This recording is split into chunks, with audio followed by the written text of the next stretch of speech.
Mr. President, has anyone thought that what happens when there is a bloodbath? What do you think the impact will have on people of Kashmir? What do you think they will think? The way they have been boxed in their houses, treated like worse than animals, no rights. Thousands of all the political leadership has been arrested, taken out of Kashmir. Even those Kashmiri leaders who were pro-India have been taken out. 13,000 boys have been picked up and taken to God knows which destinations. So what do they think? What will the people of Kashmir do when they lift the curfew? They will be out in the streets. And what will these soldiers do? They will shoot them. They've already used pellet guns, blinded young boys. In the last 6 years, the 5 years, the oppression that has gone on in Kashmir. And so, Kashmiris will be further radicalized. Mr. President, there will be another Pulwama. And guess what? India will blame us. They're already blaming us. They're saying all this is happening because of Pakistan. One of their defense ministers said there are 500 terrorists lined up on the border to go in. Why would Pakistan send 500 terrorists when there are 900,000 troops? What impact are they going to make? What will they do? And why would? Don't we know that the moment there is some terrorist attack, all that will happen is there'll be further cruelty and oppression of the people of Kashmir. We will just give the 900,000 troops to further crush the people of Kashmir.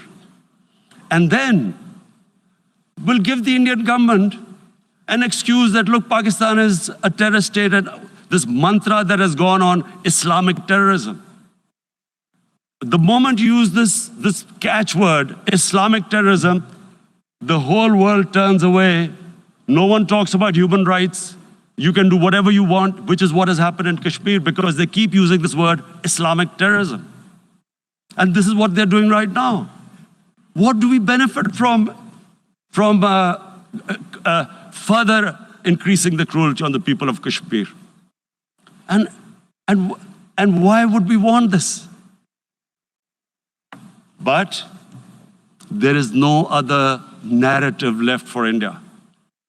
As when they lift the curfew, whatever happens, Pakistan will be blamed, and there is always a danger of another Pulwama.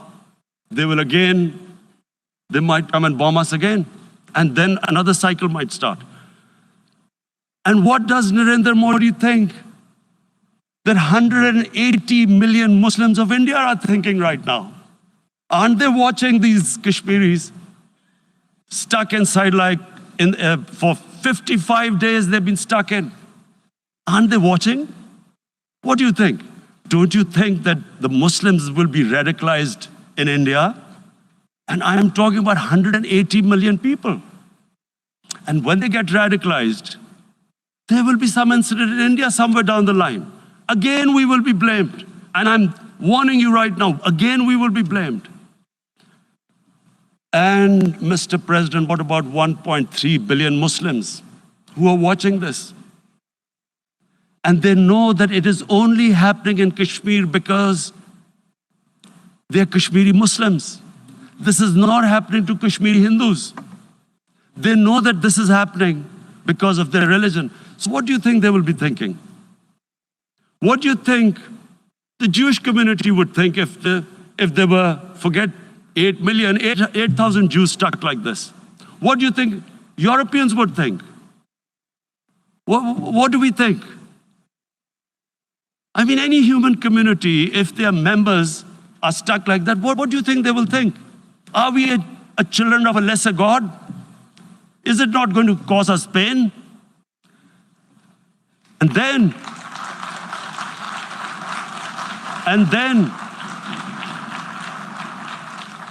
I'll tell you what will happen.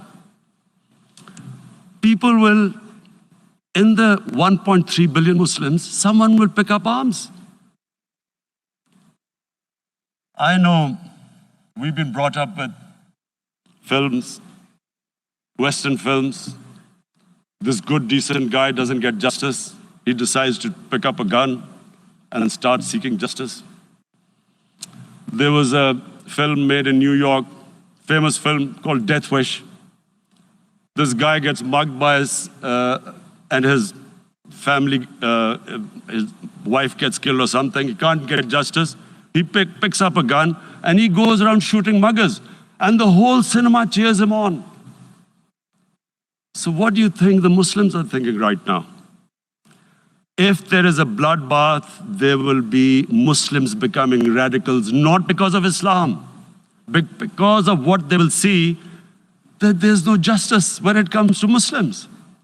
There were Rohingya Muslims, Myanmar, who are, God knows, almost 1 million people out, ethnic cleansing. What was the response of the world community? So what do you think will be the response of 1.3 billion Muslims? I picture myself. I'm in Kashmir. I've been locked up for 55 days. I have heard about, and there are rapes, Indian Army going into homes, soldiers. Would I want to live this humiliation? Would I want to live like that? I would pick up a gun. You're forcing people. You are forcing people into radicalization. When people lose the will to live, what is there to live for? And this is what, if you can do this to human beings, you are actually radicalizing people. And so, Mr. President, I want to repeat here, this is one of the most critical times. There will be a reaction to this. Pakistan will be blamed. 2 nuclear-armed countries will come face to face like we came in February. And before we head in that direction, the United Nations has a responsibility. This is why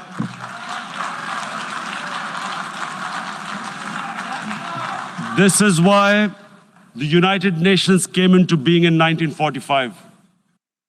You were supposed to stop this happening. I feel we are back to 1939, Munich.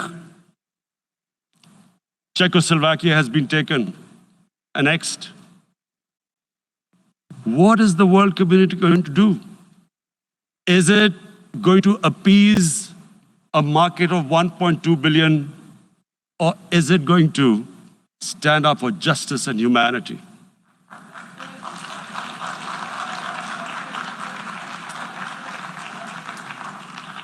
If this goes wrong, you hope for the best, but be prepared for the worst. If a conventional war starts between the 2 countries, Mr. President, if a conventional war starts, and anything could happen, but either you surrender or you fight for your freedom till death. What will we do? I ask myself this question. And my belief is, La ilaha illallah, there is no God but one. And we will fight. And when